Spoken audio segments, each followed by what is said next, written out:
passes I gave your brother in his day. Yeah, I hated my brother. This ain't your world anymore, man. You're a tourist. You can't trade on status you don't have. Whoa, this is a scene from Contraband, one of the new movies coming out today. Now, it is a gritty action flick with Mark Wahlberg. Is it worth your time and your money? Let's talk to Mr. Moviefone, Russ Leatherman. Good morning. He also sometimes appears to be gritty. I loves me some Mark Wahlberg. I mean, such a fine actor here. What do you think about the movie? I mean, is it scary? Is it constantly at this level?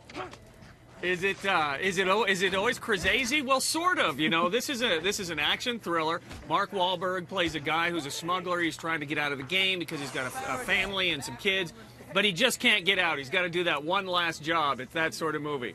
I tell you, Robin, there's nothing new here. We've seen this movie many, many times before, but I like the cast. I like Wahlberg, Ben Foster, Giovanni Ribisi's in the movie, Kate Beckinsale. So I would say on the grounds that it's a really strong cast and a pretty good thriller, I would recommend it. I'm in. I say check it out. Okay, very good. Now our next one, Joyful Noise. This is Dolly Parton. This is Queen Latifah. So the first thing I want to know is, does anybody sing? Does anybody sing?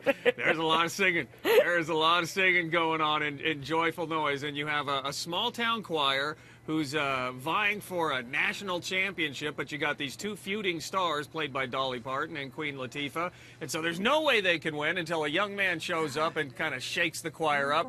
Here's the thing. Like you said, there's a lot of singing going on, but to me, it was a lot less joyful and a lot more noise, frankly. So if you've been waiting for Sister Act 3, here it is, but you know, not a great movie. But I like the cast. It's your $10. You do what you want. So is it predictable? Would you say, or I mean, what about it did you not like?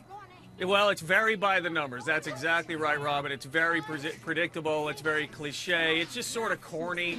But, you know, there's an audience for that. So it's not my cup of tea, but maybe it's yours. Is there a new audience for Beauty and the Beast, which is now 3D?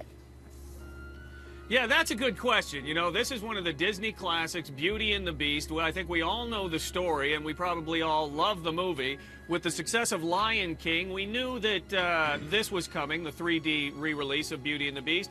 And I would say this, if your kids haven't already seen it 5,000 times, then you go to the movies and you check this out in 3D because it's big, it's beautiful, it's a great musical. But again, my kids have seen it 5,000 times, so I don't know that I'm spending the money. But again, totally up to you. So the animation, the soundtrack, that's all the same. It's just that they've made some of these elements pop out at you in the theater.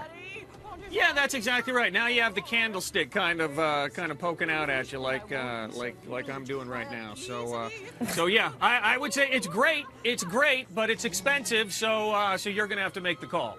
All right, Russ. Thank you, Mr. Moviefone. Hope you have a good weekend. Thank you for helping us have a good one too by picking the right movies. Bye, Rob.